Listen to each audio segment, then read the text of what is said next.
Hoje eu tô aqui pra contar um pouquinho de como foi a minha primeira experiência quando eu me mudei fora. Já faz 14 anos e é muito comum que a gente esqueça dos perrengues, esqueça dos medos, esqueça de tudo aquilo que a gente passou e que foi difícil. A gente normalmente guarda as coisas boas que a gente viveu, mas é importante pra você que tá seguindo, que tá começando a fazer o seu planejamento ou que tá pensando em morar fora, que você conheça que eu também passei vários perrengues e que você se inspire nesses perrengues e que você aprenda com essas histórias que eu vou contar hoje aqui para que você não passe pelas mesmas coisas que eu passei. Bom, o ano era 2009. A gente tinha acabado de voltar de férias da Europa justamente para conhecer um pouquinho os países que a gente tava pensando a morar. A gente acabou escolhendo a Suíça porque tinha muito mais interesse pro meu marido. E aí, quando a gente voltou, eu comecei a me preparar para essa primeira aventura. Recém-casada, tinha 4 anos de casada, então as minhas preocupações eram simplesmente como eu vou me adaptar e como eu vou sobreviver nesse novo país. A primeira preocupação que eu tive foi justamente aprender o idioma para poder entender melhor o que as pessoas falavam e poder me comunicar com um pouco mais de segurança, mesmo sabendo que boa parte das pessoas em Genebra, que foi a cidade onde a gente morou, falam inglês. Eu achei que era uma questão de respeito e também o vendedor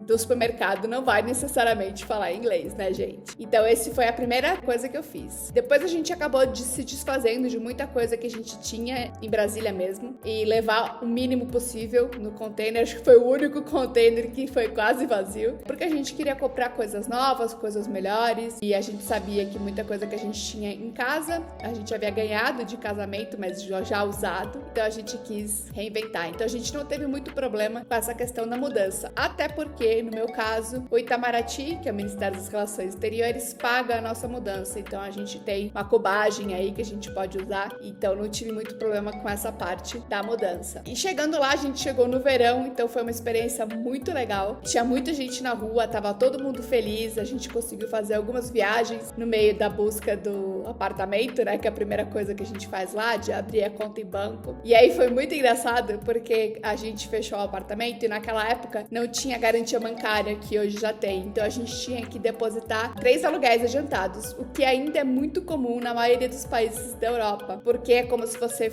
esses 3 aluguéis adiantados servem como a garantia, né, de se acontecer alguma coisa, não só para quando você sair, tiver que pintar, tiver que arrumar alguma coisa que você deixou quebrado, mas também se tiver algum problema ali na hora de pagar, alguma dificuldade, eles têm onde tirar o dinheiro. Foi muito engraçado porque eu lembro até hoje, a gente abriu a conta no banco e aí a gente tinha que levar o dinheiro na imobiliária, né, pra pagar, porque a gente não tinha cartão, enfim, então um negócio meio complicado na Suíça. E aí eu lembro que a gente pegou um trem e um ônibus com, na época, 27 mil francos no bolso do paletó do meu marido. A gente lembra dessa história até hoje. Primeiro porque, 27 mil francos eram 27 notas de francos, de 1.000 francos na carteira. Então, assim, primeiro a coisa engraçada de ter o dinheiro, né? Depois, de carregar o dinheiro e todo mundo se sente inseguro, né, de carregar tanto dinheiro. Depois, quando o apartamento já ficou pronto, a gente resolveu se mudar para o apartamento mesmo sem a mudança, né? A mudança ia demorar mais um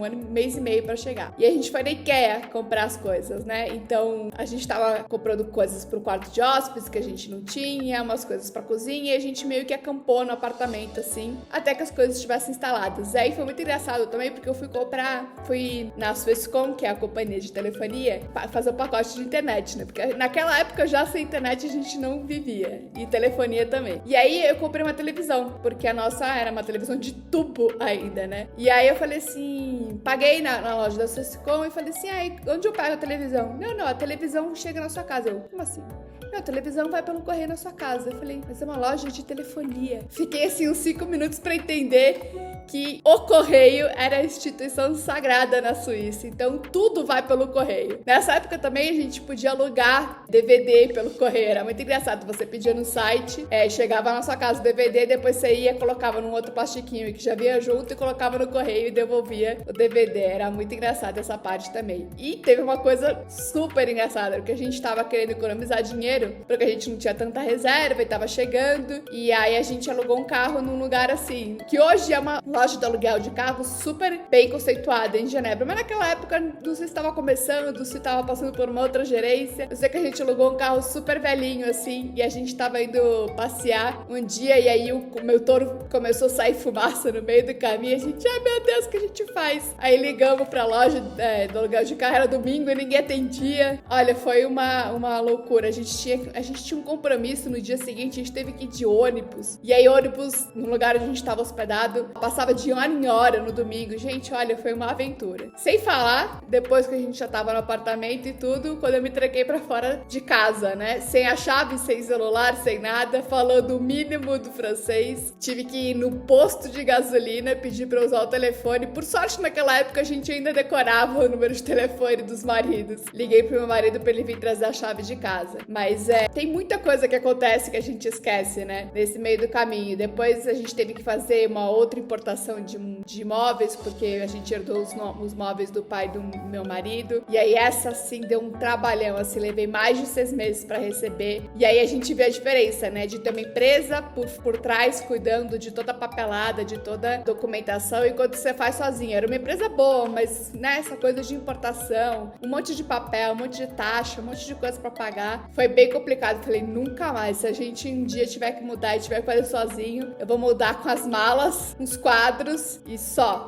E, aliás, é a minha recomendação para você que tá pensando em morar fora, também é essa. Mude, leve o mínimo possível para você se sentir em casa e para evitar gastos extras e dor de cabeça extra, principalmente. E eu lembro que quando eu cheguei em Genebra, eu tinha um amor, um espírito aventureiro, assim, de descobrir, de me relacionar, de fazer novas amizades, de explorar novas coisas. Eu fui voluntariar num clube de mulheres expatriatas, eu fui melhorar meu inglês, que era bom, mas não era fluido. Eu fui fazer o curso de fotografia, eu fui fazer curso de culinária, eu fui fazer o curso de francês na sequência para aprender a falar realmente francês direitinho. Nossa, eu vivi tanta coisa nos 3 anos e meio que eu morei lá e, assim, mudou a minha vida, mudou quem eu sou, mudou a maneira como eu vejo as coisas, me trouxe infinitas amizades, me abriu a cabeça para ser uma empreendedora que eu sou hoje, trouxe, né, o propósito para minha vida, que é ajudar outras pessoas que querem morar fora. Enfim, é muito importante a gente não esquecer